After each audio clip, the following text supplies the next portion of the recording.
욥기 36장 맞나요? 예, 욥기 36장 교독하겠습니다. 엘리후가 말을 이어 이르되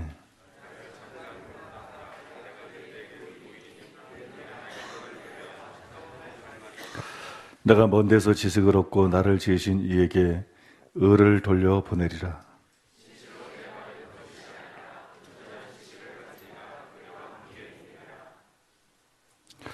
하나님은 능하시나 아무도 멸시하지 아니하시며 그의 지혜가 무궁하사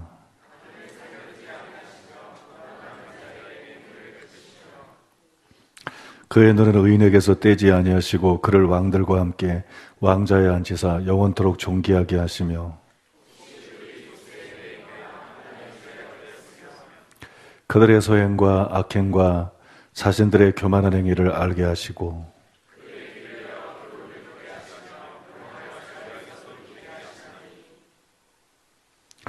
만일 그들이 순종하여 섬기면 형통한 날을 보내며 즐거운 해를 지낼 것이요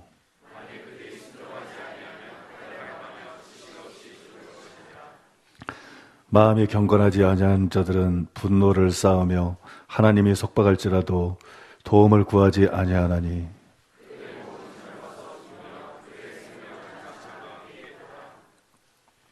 하나님은 공고한 자를 그 공고에서 구원하시며 학대당할 즈음에 그의 길을 여시나니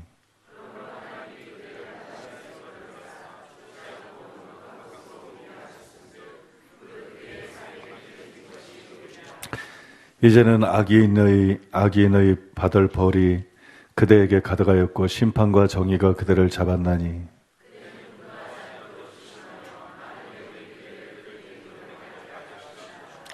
그대의 부르짖음이나 그대의 능력이 어찌 능히 그대가 공고한 가운데에서 그대를 유익하게 하겠느냐.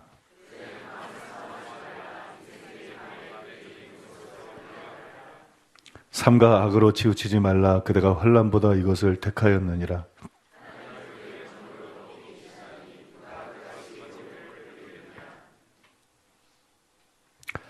누가 그를 위하여 그의 길을 정하였느냐. 누가 말하기를 주께서 불의를 행하셨나이다 할 수 있으랴.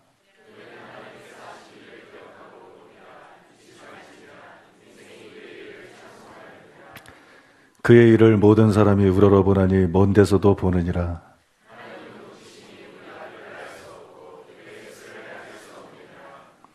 그가 물방울을 가늘게 하시며 빗방울이 증발하여 안개가 되게 하시도다. 겹겹이 쌓인 구름과 그의 장막의 우레소리를 누가 능히 깨달으랴.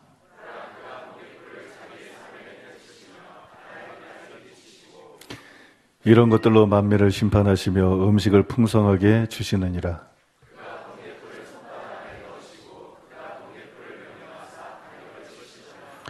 그의 우레가 다가오는 풍우를 알려주니 가축들도 그 다가옴을 아느니라.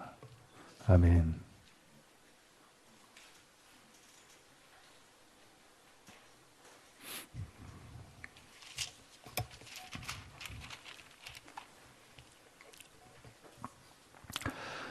(11절) (12절) 말씀해 보면 만일 그들이 순종하여 섬기면 형통한 날을 보내며 즐거운 해를 지낼 것이요 만일 그들이 순종하지 아니하면 칼에 망하며 지식 없이 죽을 것이니라. 하나님 보좌의 기초가 의와 공평이라 그랬는데 다른 모든 것의 기초도 마찬가지인 것 같아요. 다른 모든 것의 기초도 의로움인 것 같습니다. 겸손도 중요하고 사랑도 중요하고 희생도 중요하고 영성도 중요하지만 의로움이 없는 상태에서 그 모든 게 존재할 수가 없고 의로움이 없는 상태에서 다른 게 있어봤자 소용이 없어요. 기초가 되는 게 의로움인 것 같아요. 성경의 최고의 핵심 메시지는 뭐냐 그러면 회개하라는 거 아니에요? 의로워지라는 거잖아요. 그죠? 회개해라. 의로워지는 게 굉장히 중요한 것 같습니다. 근데 이 땅에 우리가 살아갈 때 성공한 사람도 있고 실패한 사람도 있지만 진짜 성공한 사람은 의로워진 사람이에요. 의로워진 사람. 이 세상을 살아가면서 의로워진 사람. 다 지나가는 거니까. 지위든지 돈이든지 명예든지 인기든지 다 지나가는 것이고, 그저 사람은 벌거벗은 채로 혼자 하나님의 심판대 앞에 서는 것인데, 그때 중요한 거는 얼마나 의롭냐 이거거든. 이게 기본적으로 중요한 거거든. 얼마나 이 사람이 의롭냐. 회개하고 예수 믿고 거듭나고 성화를 추구하면서 얼마나 의로워졌느냐. 그게 중요한 거 아니겠어요? 믿음으로 구원을 받지만 심판은 행위로 받는다. 결국 의롭냐 의롭지 않느냐.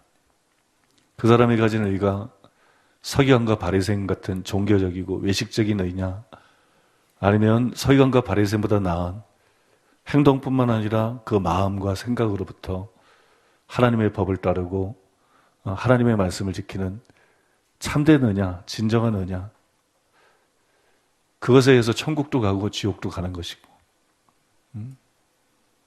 여러분, 의로워지는 게 참 중요한 것 같아요. 의로워지는 거. 우리가 어떻게 의로워질 수 있어요? 의로워지려고 그러면 인간이 자유의지를 가졌기 때문에 올바른 선택, 올바른 결정 굉장히 중요하죠. 근데 사람은 타락이 있기 때문에 아무리 자기 자신이 의롭게 살려고 결심하고 노력해도 그거 가지고는 안 돼요. 하나님의 은혜가 필요합니다. 하나님의 은혜가 필요해요. 제가 오늘 수양관에서 오면서 참 그런 생각을 했습니다. 오래전의 기억들이 생각이 나더라고요. 서울에 교회 개척하고 몇 년 전인지 잘 모르겠지만, 이 사람 마음이 자기가 원하는 대로 추스려지지 않고, 또 사람이 자기가 원하는 대로 변화가 되지 않고, 그래서 어떤 한계들을 느낄 때, 어떤 한계들을 느꼈을 때, 이 불가능해 보이지만 안 될 것 같고,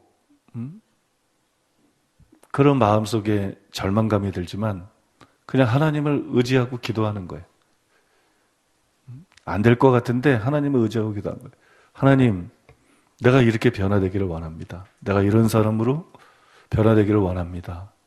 그리고 기도를 계속 하다 보면 안 될 것 같은데 그렇게 변화가 되는, 그렇게 바뀌어버리는 그런 경험들을 과거에 하고, 불가능해 보인다 할지라도, 자신의 변화가 불가능해 보인다 할지라도 포기하지 않고 하나님 앞에 기도하면서 나가는 거, 그게 얼마나 중요한가, 그런 생각을 했어요.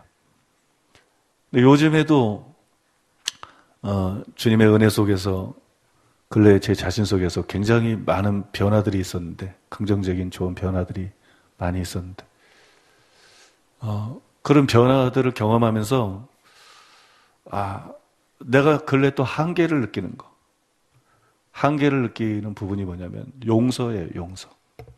이단 사냥꾼들, 악질적인 목사들, 돈만 요구하는 정치 목사들, 아무튼 이 썩은, 사실은 목사가 아닌 마귀의 자식들, 양의 탈을 쓴 거지 사실은 이리나 늑대 같은 자들, 교회 안에 우글우글하고 너무나 그런 사람들을 만나고, 그게 현재 진행형이니까. 과거에 얼마나 악질적으로 매도라고 불의하게 해서도 내가 잘못했다 그러면 용서하는 거 쉬운데, 여전히 이게 진짜 뱀이나 독사의 새끼가 딱 맞는 그런 목사들이 수도 없으니까, 그런 것들이 지배하는 게 지금 한국 교계니까, 한국 교회니까. 참 이런 자들을 용서하는 거 쉽지 않아요. 용서하는 기도를 하고 용서하려고 노력하고 축복도 하지만, 참 이런 사람들을 용서하는 거, 이 현재 진행형이니까 속 터지는 소식들 계속 들려오지. 된장찌개 그렇게 잘 끓여도 지금 결혼 못하고 있지.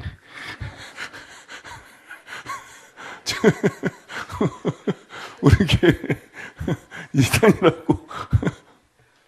참 기가 막힌. 그러니까 참 이런 목사들, 이런 교계에 썩어 빠진 인사들 참 용서하는 거 힘들어요. 마음으로 진짜 용서하는 거 힘들어요. 그들을 생각하면 분노심이 생기고, 또 아주 그냥 아침에 일어나거나 저녁 때 잠을 자거나 그러면 마음에 이 고통이 있어요. 칼에 찔린 것처럼 고통이 있어요. 어떤 은은한 통증을 늘 가지고 살아요. 은은한 통증. 기가 막힌 현실. 나보다 훨씬 악한 자들이, 비양심적인 자들이, 나보다 훨씬 성경도 모르고 무지하고 비성경적인 자들이 감히 이단이라고 매도하고 성도들을 핍박하고 교인들을 어렵게 하고 그런 거 볼 때, 그리고 도대체 어떻게 된 교계인지 어린아이도 분별할 수 있는 사실을 갖다가 도대체 바로잡는 게 불가능해 보이는 한국 교계 이 목사들 세계, 이건 도대체 뭔가? 그런 데서 오는 어떤 좌절감, 절망감, 말로 표현하지 못할 어떤, 그러니까 칼로 찔린 것처럼 가만히 전에 때 있다가도 우리하게 아파요. 아침에 일어나도 통증이는 것처럼 우리하게 아프고, 하루를 살다 봐도 그냥 그런 생각만 딱 하면 속이 답답하고 우리하게 아파요.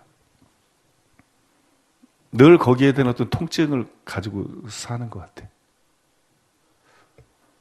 그거는 내 자신이 좀 한계가 느껴지는 거. 이런 사악한 인간들, 사실은 마귀의 자식들, 진짜 뱀들과 독사의 새끼들이 우글거리는 한국교회. 주님, 내가 이들까지 진짜 용서하고 이들까지 진짜 용서하는 기도하면 됐지.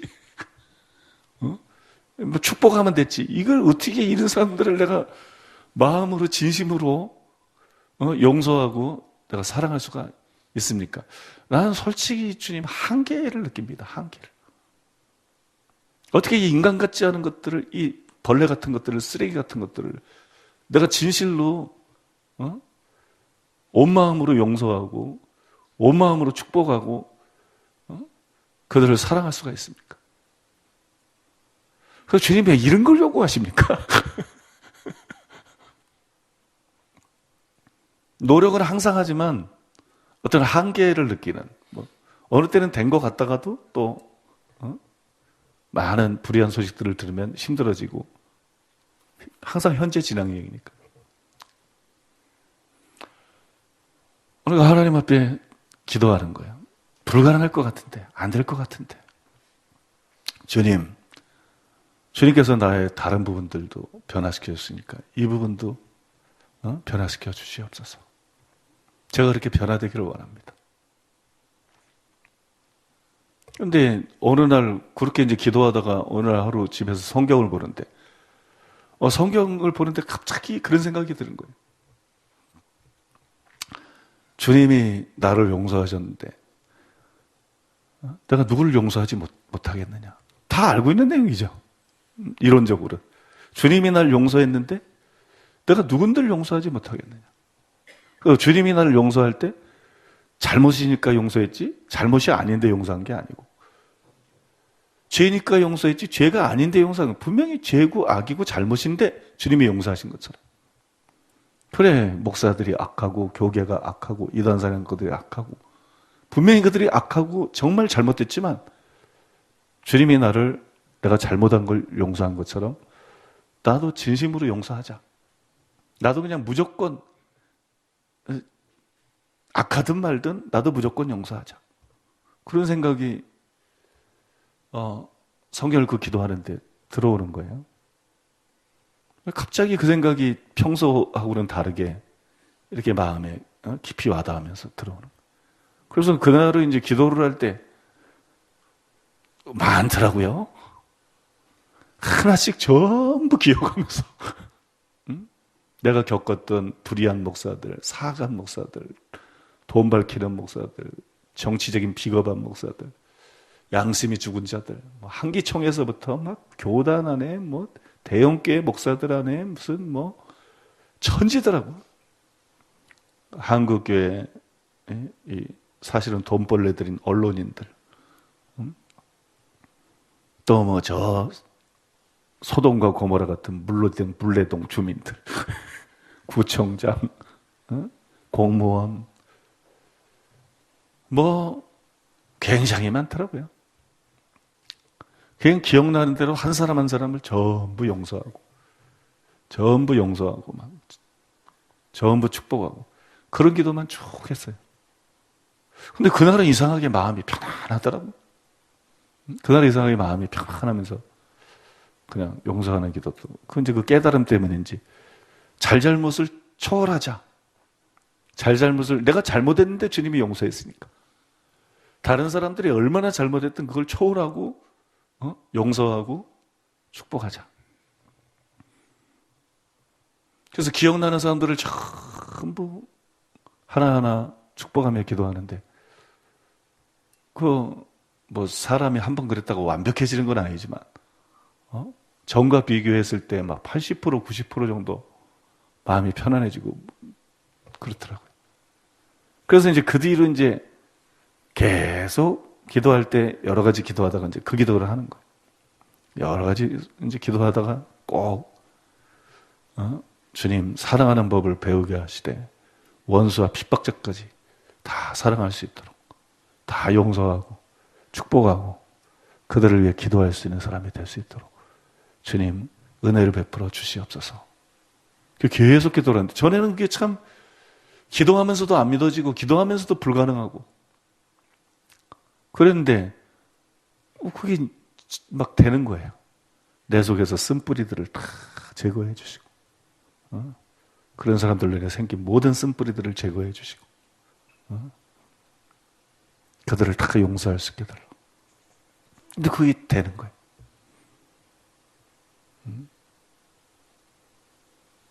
그게 뭐 계속 그런 기도를 하고 있어요.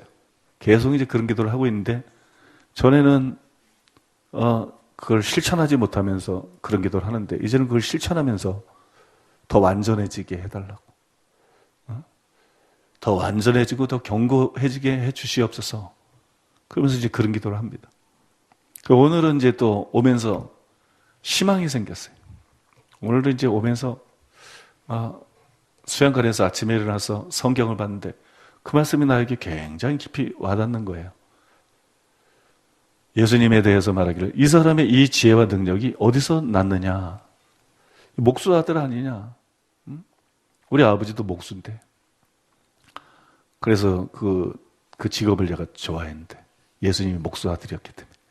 나도 목수 아들이라는 걸 참 어렸을 때부터 초등학교 때부터 기분 좋게 생각하고 살았어요. 예수님이 목수 아들인데 나도 목수 아들이다. 뭔가 이렇게 주님하고 일치되는 게 기분이 좋더라고요. 이 사람 이 지혜가 어디서 났느냐? 이 사람의 이 능력이 어디서 났느냐? 가만히 내 생각해 보니까 하나님께서 참 무지한 자, 아무것도 아닌 자를 의대로 지혜를 많이 주셨어요.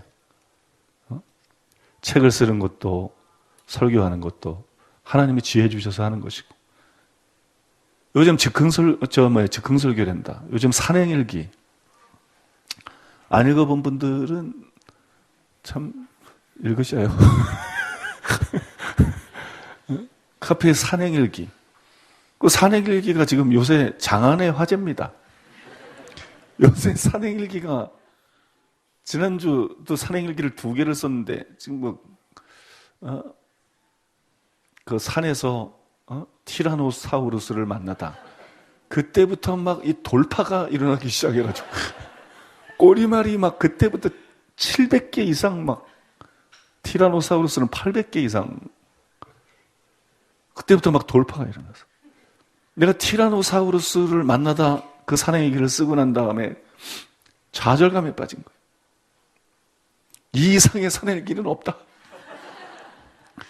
산에 가서 티라노사우루스 끌어냈으면 됐지. 이 이상 더 신기한 게 뭐가 있겠느냐. 이 한국 산에 가가지고. 그러니까는 그 막 밀물처럼 댓글이 달린 걸 보고 내 마음속에 엄청난 부담감, 중압감. 앞으로 산행일기를 어찌 쓸 것인가? 이상의 산행일기는 없다. 그런데도 이단 옆차기 또 뭐 그 다음에 삐라가 필요한, 삐라가 필요한 대한민국. 그 다음에, 이번 주에 내가 쓴 거는 뭐죠? 비함이요, 비함. 이게 사내기를 쓰려고 제가 머리를 짜내지는 않아요. 그냥 갑자기 생각이 나가지고 그냥 자연스럽게 쓰는 거지, 막 억지로 짜내고 고안해내고 이러지는 않거든요. 근데 그게 계속 되는 거예요. 그러더니 어제 드디어 산에서 아련한 만왕의 왕, 산에서 아련한 만왕의 왕 라는 산행일기 쓰면서 내가 그렇게 은혜 받은 적이 이번에 처음인 것 같아요. 얼마나 내 자신한테 은혜가 되는지요. 산에서 아련한 만왕의 왕. 벌써 제목부터 심상치 않잖아요. 여러분 안 읽어본 분들은 꼭 가서 읽어보셔야 돼요. 난 어쩌면 이번 주일날 설교하기 전에 읽어줄까 그런 생각이 있는데, 참 지금 벌써 내가 올라오기 전에 어제 저녁 때 올렸는데 꼬리말이 700 몇십 개가 달렸어요. 내가 생각할 때는 저게 티라노사우루스를 꺾을 것 같아. 그래서 적어도 지금 추세로 보면 적어도 처음으로 산행일기 중에 처음으로 1000개 이상 댓글이 막 달릴 것 같아요. 이게 뭐 얘기하는지 아세요? 하나님이 지혜를 주셔서 가능한 일이에요. 하나님이 지혜를 주셔서 가능한. 나는 또 어제 만왕의 왕 산행길 듣고 또 굉장한 중압감을 느끼고 있어요. 이 이상 어떻게 또 산행길을 앞으로 산행길을 어찌 쓰란 말이냐. 그래 이제 과거에 나를 도와주신 그 하나님을 기억하면서 주님을 신뢰하는 거예요. 주님, 내가 언제 내 힘으로 산행의 길을 썼습니까? 주님께서 지혜 주시고 주님께서 은혜 주셔서 그냥 술술 써왔지, 내가 언제 그 안에서 산행의 길을 썼습니까? 설교도 그래요. 어떤 설교가 굉장히 강력한 설교를 하잖아요. 그러면 좀 멘붕 상태가, 이제 난 어떻게 하나 앞으로. 앞으로 이거 이상 설교를 어떻게 하나, 이거 이상 좋은 설교를 어떻게 하나. 멘붕 상태가. 그러면서 마음의 근심이 그래. 좋은 설교라면 좋은 게 아니라 막 마음의 근심. 앞으로 난 설교를 어떻게 할 것인가? 그러면 이제 늘 그러는 거야. 네가 했냐? 너 뭐 그 설교하는다고 뭐 굉장히 뭐 고안하고 애쓰고, 너 그냥 가만히 있었잖아. 가만히 있었는데 하나님이 지혜 주시고 말씀을 주셔서 앞으로도 그 하나님을 신뢰해야지. 그 하나님을 신뢰해야지. 내가 그 말씀을 딱 읽는데 얼마나 감사한지 몰라. 주님, 책을 쓰는 것도 마찬가지고 설교하는 것도 마찬가지고 즉흥 설교하는 것도 마찬가지고 산행일기도 마찬가지고 주님이 지혜를 주셨습니다. 주님이 지혜를 주셨어요. 내가 노력해서 된 것이 없습니다. 내가 힘쓰고 애쓰고 뭘 만들어낸 것이 없습니다. 그냥 주님이 은혜 주시고 주님이 지혜 주셔서 가능했는데, 근데 주님 이 말씀을 보니까 나는 지혜는 있는데 능력이 없네요. 능력이. 예수님은 이런 지혜와 이런 능력이 어디서 왔느냐 그랬는데, 주님 내가 가만히 보니까 나는 하나님이 지혜는 주시는데 능력이 없네요. 이게 비정상이네요. 그럼 이제 능력도 받아야 되겠습니다. 능력도 기도해야 되겠다는 생각이 드는 거. 그래서 기도를 좀 하다가 이제 또 차를 타고 오면서 차 안에서 계속 기도를 하는데, 여러분 이제 기도해야 되겠다. 기도하는데 지혜 주시옵소서, 능력 주시옵소서, 그 기도부터 할 수 있나요? 그게 제일 중요한 게 아닌데. 기도가 순서가 있는 거예요. 중요한 순서가 있는 거예요. 그래서 기도를 하는 거예요. 나는 마음이 온유하고 겸손하니.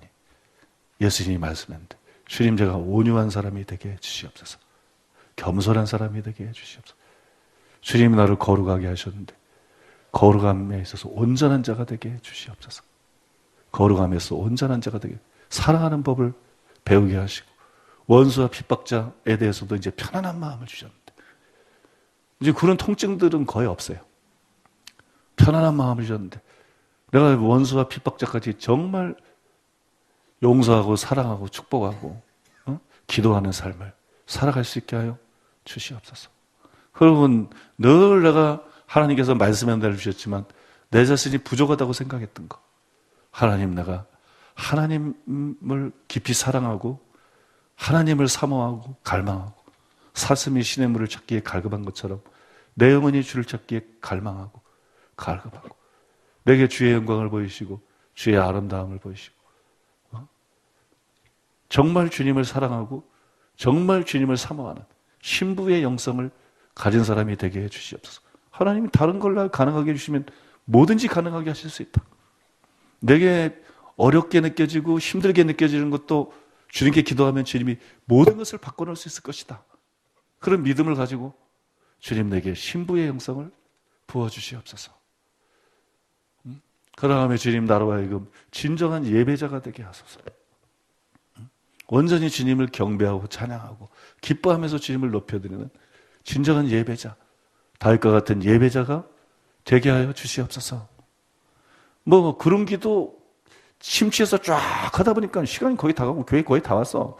원래 능력 구하려고 기도 시작한 건데 능력 구하려고 시작한 건데 이게 제일 중요한 거 아니니까 중요한 것부터 기도해야 되니까 쭉 하다 보니까 시간이 거의 다 됐어요. 그래서 나중에 지혜를 주신 하나님 앞에 감사하고 찬양하고 경배드리고 그리고 주님, 내가 주님을 신뢰합니다. 내가 주님을 신뢰합니다. 즉흥 설교할 때도 설교할 때도 책 쓸 때도 산의 일을 쓸 때도 나는 주님을 신뢰합니다. 주님을 신뢰합니다. 주님을 의지합니다. 주님이 나의 지혜이십니다. 주님, 내게 지혜와 계시형을 부어주시고 눈을 열어서 주의 법에 기이한 것들을 보게 하시고 학자의 혀와 학자의 길을 주시고 말씀을 옳게 분별할 수 있게 하시고 지혜와 구변을 주셔서 하나님이 나를 통해서 전하고자 하는 그런 메시지들을 잘 전할 수 있도록 도와주시고 은혜를 베풀어 주시옵소서. 기도 쭉 하고 주님, 내게 성령을 부어 주시옵소서. 성령을 부어 주시옵소서. 성령의 권능을 주시옵소서. 성령의 은사들을 주시옵소서. 믿음의 은사를 주시고 병 고치는 은사를 주시고 주님, 성령의 은사들을 부어 주시옵소서. 하나님의 종으로서 마땅히 주님이 하신 대로 해야 되지 않겠습니까? 어느 한 파트를 하는 것이 아니라 주님, 성령의 권능을 주시고 성령의 은사들을 부어 주시옵소서. 그렇게 기도하고 왔어요. 여러분, 제가 이 말씀 드린 이유로 우리는 변화되어야 돼요. 우리는 내가 변화되지 않으면서 일이 잘 되는 거, 교회가 부흥하는 거, 사역이 커지는 거, 뭐 인기가 많아지는 거, 성공하는 거, 돈 많이 버는 거, 이런 거 추구하면 안 돼요. 그런 거는 다 지나가는 것이고 그냥 내가 하나님 앞에 서는 것이고 내가 천국 가는 것이지. 믿습니까? 내가 얻은 거, 내가 가진 거, 그런 거 같이 가는 거 아니에요. 그러니까 내가 바뀌는 거, 내가 변하는 거, 이거보다 중요한 거는 없습니다. 믿습니까? 그러니까 우리 자신이 변화되어야 돼. 우리 자신이 변화되기 위해서 결심해야 되고 노력해야 되고 애써야 되고 힘써야 됩니다. 의에 줄이고 목마른 자가 되어야 되고 자기 몸을 쳐서 복종시켜야 되고 여러분 해야 돼요. 그러나 그것만으로 안 됩니다. 죄를 짓는 자마다 죄의 종이라 종은 영원히 집에 거하지 못하되 아들은 영원히 거하나니 그러므로 하나님의 아들이 너희를 자유케 하면 너희가 참으로 자유하리라. 하나님의 아들이 너희를 자유케 하면 너희가 참으로 자유하리라. 우리가 애써야 되는 것도 맞고 결심해야 되는 것도 맞고 참고 노력해야 되는 것도 많은데 결국 죄에서 우리를 자유케 해주는 분은 예수 그리스도이십니다. 아들을 낳으리니 그 이름을 예수라 하라. 이런 그가 자기 백성을 저희 죄에서 구원할 자이심이니라. 구원은 죄사함과 동의어가 아니다. 많이 들었죠? 구원은 죄에서 자유케 되는 것이다. 근데 우리 예수님이 바로 그분이시다. 아들을 낳으리니 이름을 예수라 하라. 이는 제가 자기 백성을 저희 죄에서 구원할 자이십니다. 죄에서 자유케 해줄 뿐이다. 그래서 여러분 바울이 예수님에 대해서 그리스도 예수는 하나님께서 나와서 너희에게 지혜와 의로움과 거룩함과 구속함이 되셨으니 그분은 우리의 지혜가 되실 뿐만 아니라 그분은 우리의 의로움이 되실 뿐만 아니라 그분은 우리의 거룩함이 되시는 분이십니다. 믿습니까? 그분은 우리의 거룩함이 되시는 분이에요. 포도나무 가지가 애쓰고 노력한다고 어찌 열매를 맺을 수 있겠어요? 포도나무 가지는 오로지 포도나무를 통해서 열매를 맺는 것입니다. 포도나무를 통해서. 잎사귀가 광합성기 할 정도 열심히 해야 돼요. 그죠? 그게 우리 결단과 같은 거예요. 결단. 잎사귀가 광합성 작업을 열심히 해야 되지만 포도나무에게 딱 끊어져가지고 포도나무부터 진액이 안 들어오면 광합성 작용이 암마 혼자 열심히 해봐. 그래봤자 시간 지나면 바짝 마르고 죽는 거예요. 인간의 노력, 결심, 힘쓰고 애쓰는 거 이거 가지고 뭐가 되는 건 아니에요. 믿습니까? 그걸 해야 되지만 그걸 안 하는 자에겐 또 거룩이 안 이루어져요. 변화가 안 일어납니다. 그걸 하는 자에게만 일어납니다. 그러나 그거로 되는 건 아니라는 거예요. 그게 필요한 것이지 결정적으로 그게 되는 게 아니에요. 포도나무가 열매를 맺는 것은 광합성 작용을 통해서 그런 것도 있지만 그것도 어느 정도 필요한 것이지만 결정적으로는 포도나무에게 붙어 있어서 나무로부터 진액이 들어올 때 그걸 통해서 열매를 맺는 것입니다. 여러분 하나님 은혜로 되는 것입니다.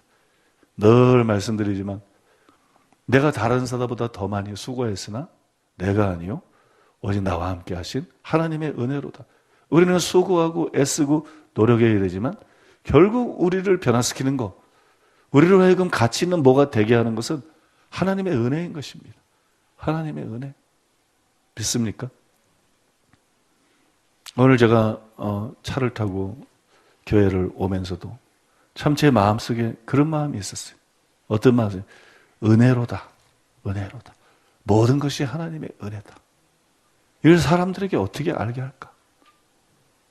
이 세상을 살면서 사람들은 너무 자기에게 의존적이고 너무 자기의 지혜나 힘이나 노력을 과신하고 믿음으로 살아야 되는데 믿음으로 사는 게 아니라 자기 힘으로 자기 능력으로 사는 불신자들이 내 주먹을 믿어라 이게 이런 것뿐만이 아니고 사실 목회자들의 신자들 중에서도 신앙생활을 해도 그냥 자기 힘으로 하고 목회를 하고 설교를 해도 자기 힘으로 하고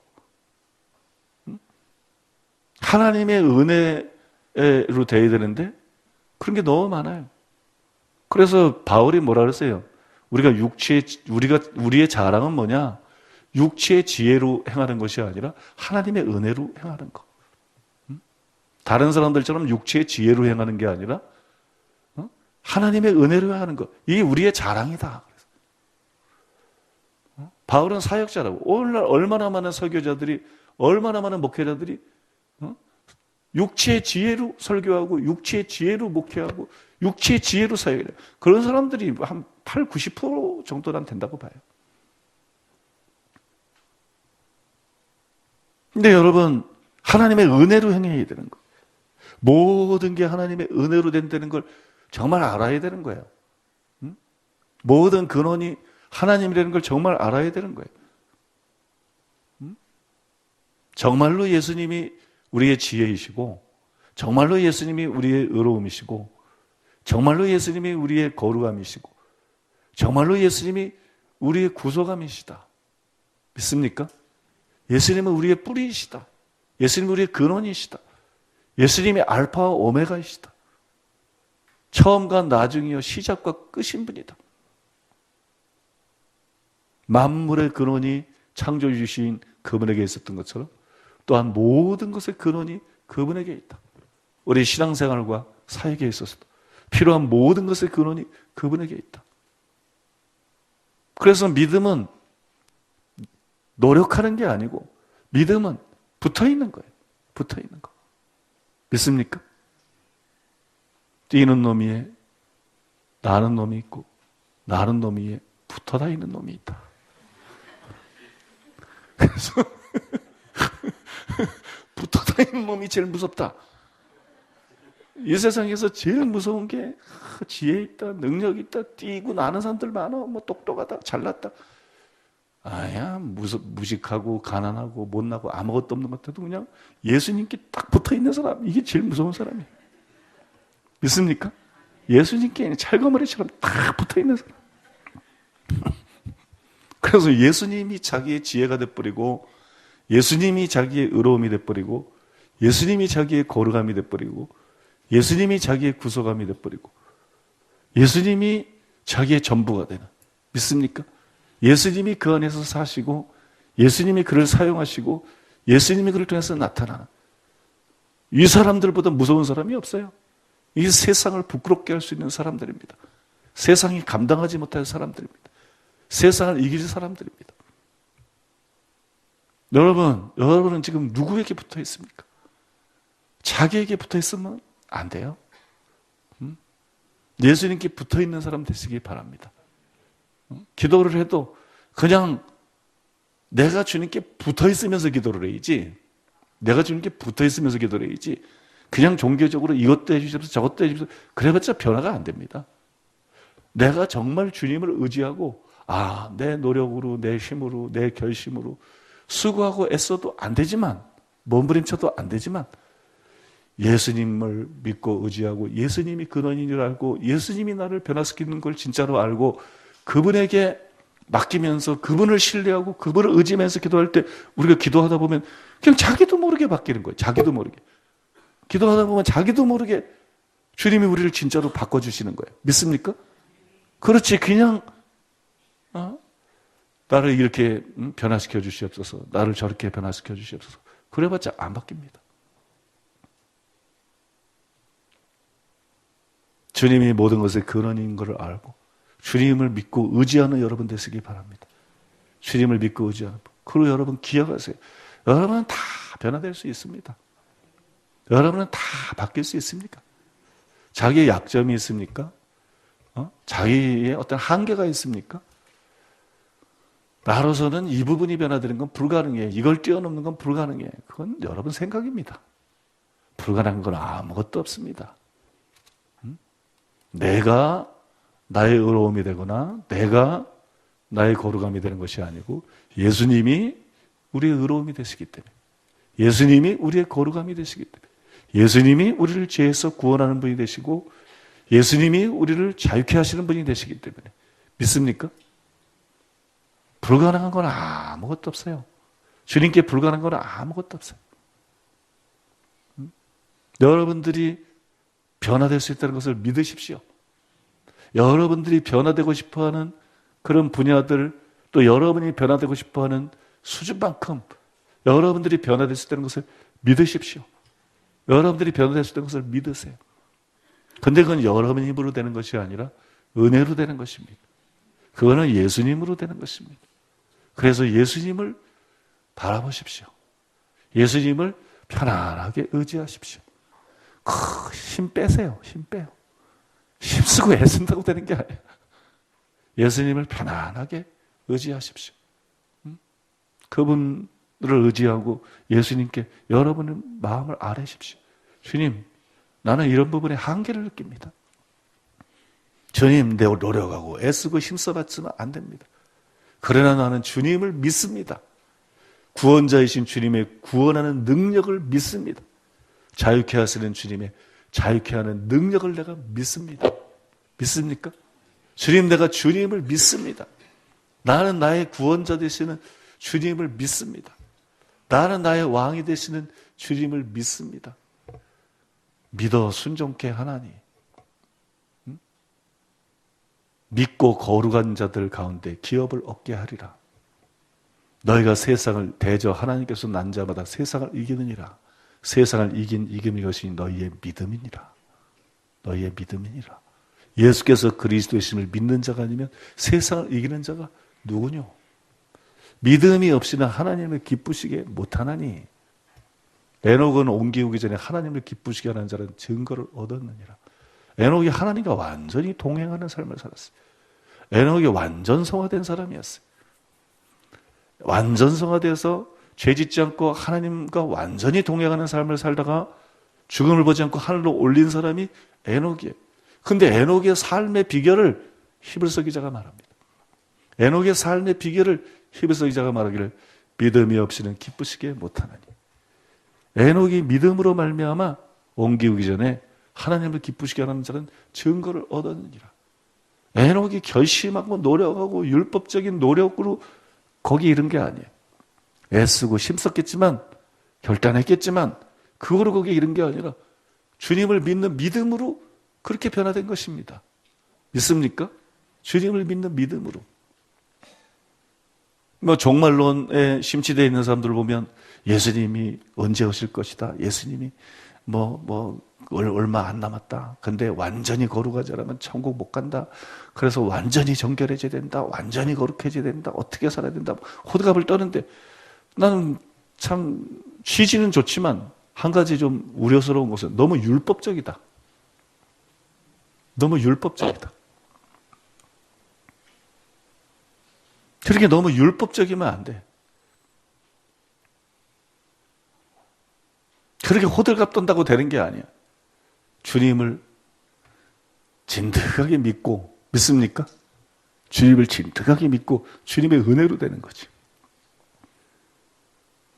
수고하고 무거운 짐진 자들아 다 내게로 오라. 내가 너희들에게 항상 깨어있으라는 새로운 짐을 지워주리라. 이게 아니고 하나님을 사랑하는 이것이니 곧 그의 계명은 지키는 것이라. 그의 계명을 지키는 것이라. 그의 계명은 우리에게 무거운 것이 아니로다. 믿습니까? 내 짐은 쉽고 내 멍에는 쉽고 내 짐은 가벼우니 말한 것처럼. 그럼 어떻게 가벼운가? 어떻게 쉬는가? 11서 4장에 보면 믿는 자들은 쉼을 얻는다 그랬어요. 믿습니까? 믿는 자들은 쉼을 얻는다. 믿음으로 우리가 쉼을 얻는 거예요. 수고하고 무거운 짐을 믿음으로 내려놓고 쉴 수 있는 거예요. 우리들의 죄성들을 믿음으로 극복하고 쉴 수 있는 거예요. 우리들의 약점, 우리들의 한계, 이 모든 것을 믿음으로, 주님을 믿음으로 우리가 변화될 수 있는 것이고 자유케 될 수 있는 것이고 예수님 안에서 쉴 수 있는 것이고 그것이 신앙인 것입니다. 예수님 재림할 때가 얼마 안 남았어. 세상은 노새 때 같고 노아의 때 같고 너무 음란하고 방탕하고 악한데 우리의 말씀대로 살아야 되는데 그냥 어떤 병적인 강박관념을 가지고 막 그냥 무서운 입신간증들을 막 들이대고 그러면서 이 되긴 돼야 되는데 안간힘을 턱걸이하는 것처럼 안간힘을 쓰면서 근데 잘 되지는 않고. 여러분 신앙은 그런 거 아닙니다. 그런 이상한 병적인 거 아닙니다. 신앙생활은 믿음에서 오는 승리, 믿음에서 오는 자유, 믿음에서 오는 안식을 가지고 마음의 천국을 누리며 주님과 함께 좁은 길을 걸어가는 것입니다. 믿습니까? 신앙은 예수님 때문에 천국을 누리는 그런 삶이지 의와 평강과 희락을 누리는 삶이지 신앙은 그냥 막 재림 깨어 있어야 된다 완전히 거룩해야 된다 강박관념처럼 그런 메시지만 사로잡혀가지고 그런 거 아니에요.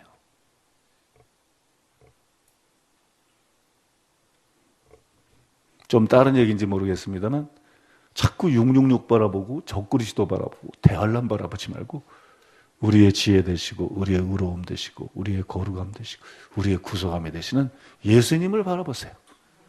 믿습니까? 예수님을 바라보세요. 그분을 믿고 그분을 의지하세요. 여러분 오늘 말씀을 듣고 여러분들이 정말 주님을 의지하고 애써도 안 되는데 노력해도 안 되는데 기도해도 안 되는데 다 여러분 경험들은 다 던져버리고 믿습니까? 진리를 붙잡으세요. 진리. 주님은 나의 지혜이시다. 주님은 나의 의로움이시다. 주님은 나의 거룩함이시다. 주님은 나의 구속함이시다. 주님은 죄 가운데서 나를 구원하는 예수, 자기 백성을 저희 죄에서 구원하는 구원자이시다. 주님은 죄에 정된 상태에서 우리를 자유케 하시는 분이시다. 풀어놓아서 자유케 하는 분이시다. 그러므로 나는 그분을 믿습니다. 내가 묶여있는 종인데 스스로 자기를 해방할 수가 있나요? 노력하고 힘쓰고 애쓴다고 스스로 자기를 해방할 수가 있나요? 나는 자유케 하시는 해방자이신 그 예수님을 믿습니다. 주 예수여 나를 불쌍히 여겨 주옵소서. 내게 은혜를 베풀어 주옵소서. 주 예수여 호산나 다윗의 자손이여 나를 구원하여 주옵소서. 주 예수여 나를 자유케 하여 주옵소서. 믿습니까? 그분을 믿고 그분께 기도하세요. 편안한 마음으로 그분을 믿고 그분께 기도하세요. 믿음을 가지고 마음의 쉼을 가지고 기도하세요. 오늘도 기도하고 내일도 기도하고 모레도 기도하고 기도하세요. 그러면 어느 순간에 다 해결이 됩니다. 믿습니까? 어느 순간에 한계가 없어집니다. 어느 순간에 자기를 얽어매고 있던 속박이 끊어집니다. 결박이 끊어집니다. 어느 순간에 자기가 새로워집니다. 어느 순간에 자기가 변화됩니다. 그리고 고백하게 되는 거예요. 아, 내가 기도하고 노력하고 애썼더니 이렇게 거룩해졌다. 이렇게 변화됐다.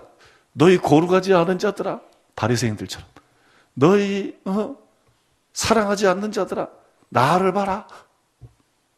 이게 아니고 아, 주님, 내가 이렇게 변화됐는데 신기하네요. 나는 한 일이 없는데. 내가 결심한 건 사실이지만 그거로 되는 게 아닌데. 이게 정말 주님의 은혜로 된 것이군요. 모든 것이 주님의 은혜입니다. 주님 너무 감사합니다. 주님을 찬양합니다. 주님을 경배합니다. 우리는 변화돼서 예배자가 되야지. 바리새인들은 세리하고 성전에 올라가서 기도하는데 예배자가 아니라 자기 일을 예배하고 있잖아. 나는 저 세리와 같지 않고 저 창기와 같지 않고 나는 일에 2번씩 금식하고 나는 어떻게 하고 자기를 예배하고 있잖아. 우리는 여러분 예수님이 구원자인데 예수님이 우리의 거룩이신데 예수님이 우리를 해방시키는 것인데 구원받고 거룩해지고 해방되고 자기를 예배하는 자가 되면 되겠어요? 구원하심이 보좌에 있는 하나님과 그 어린 양에게 있도다. 하나님께 예배하는 자가 되죠. 믿습니까? 하나님을 높이는 자가 되고 하나님을 경배하는 자가 되고 하나님을 예배하는 자가 되지.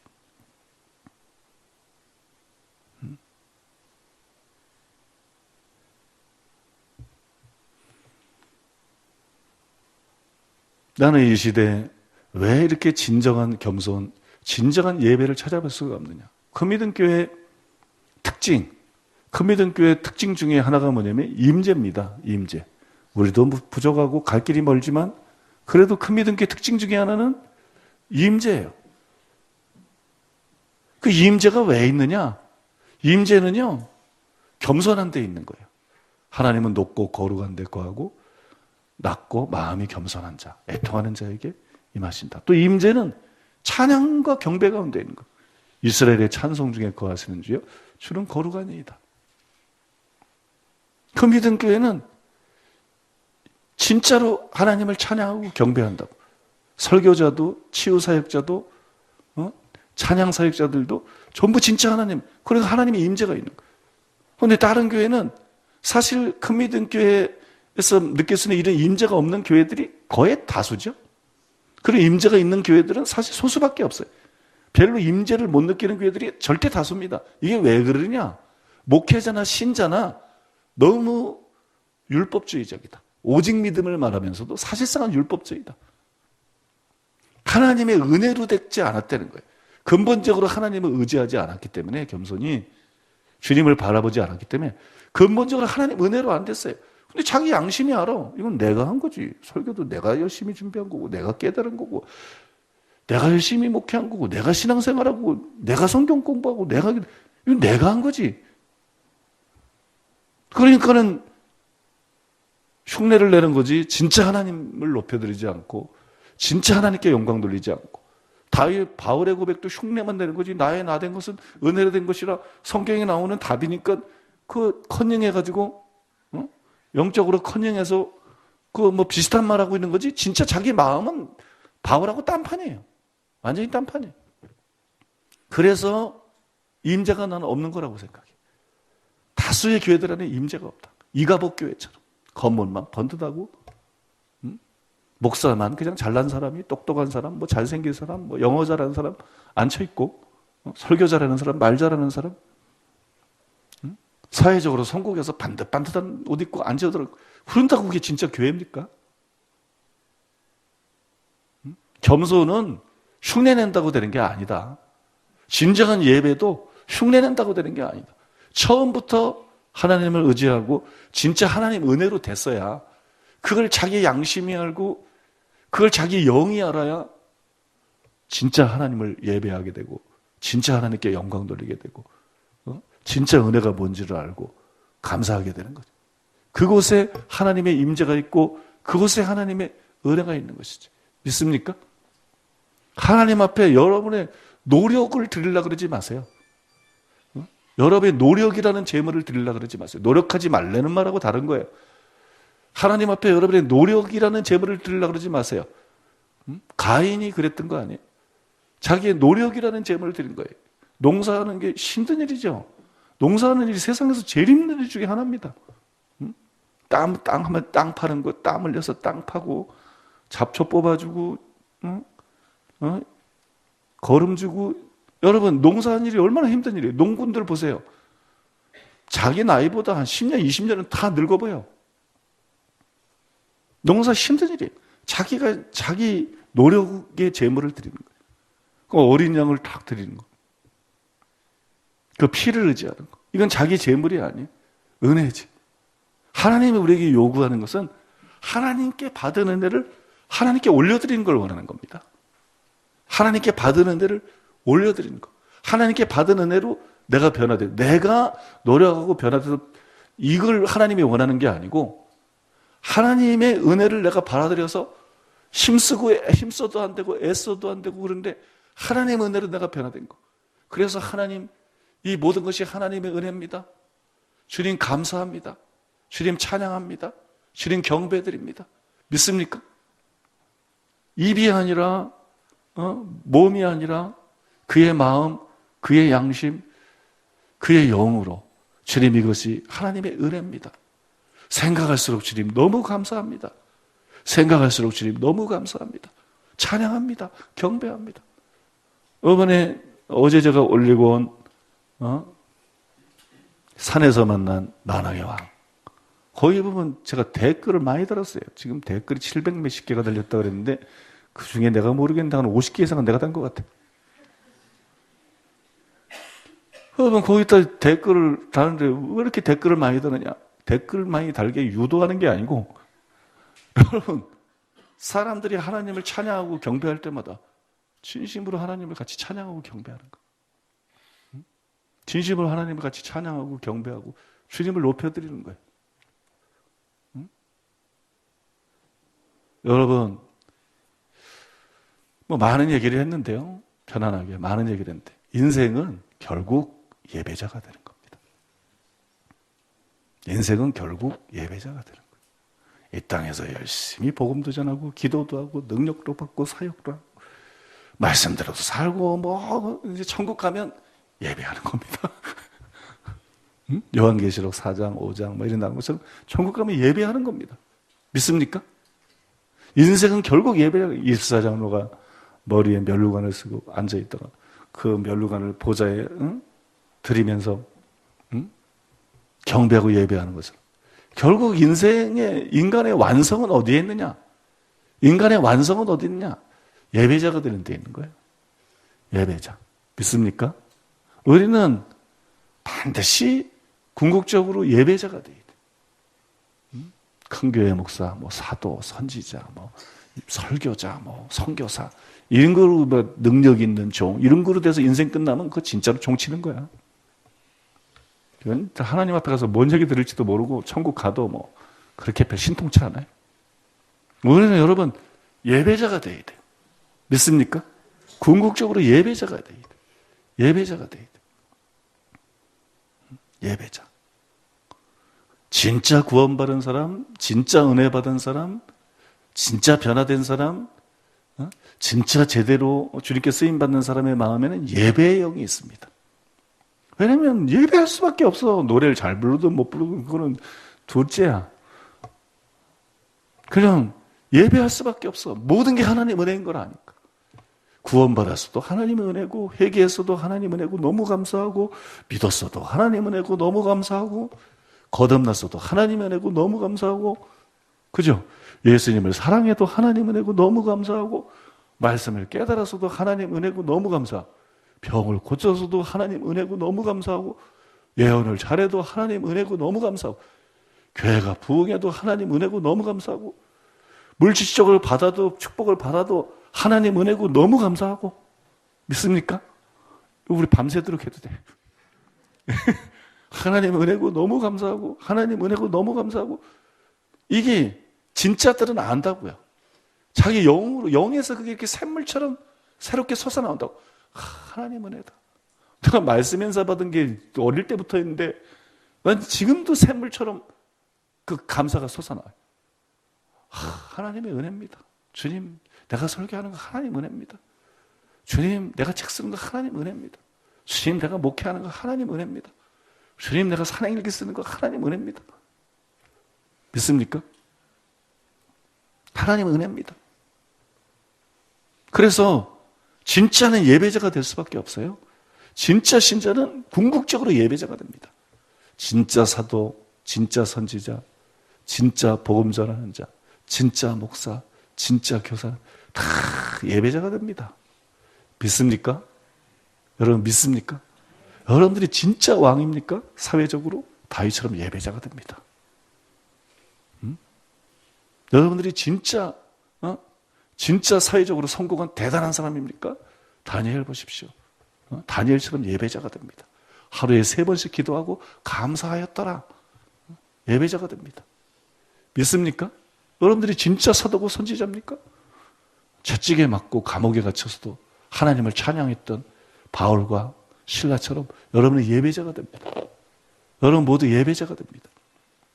여러분들이 어떤 의미에서는 여러분이 예배자인 만큼 여러분은 진짜예요.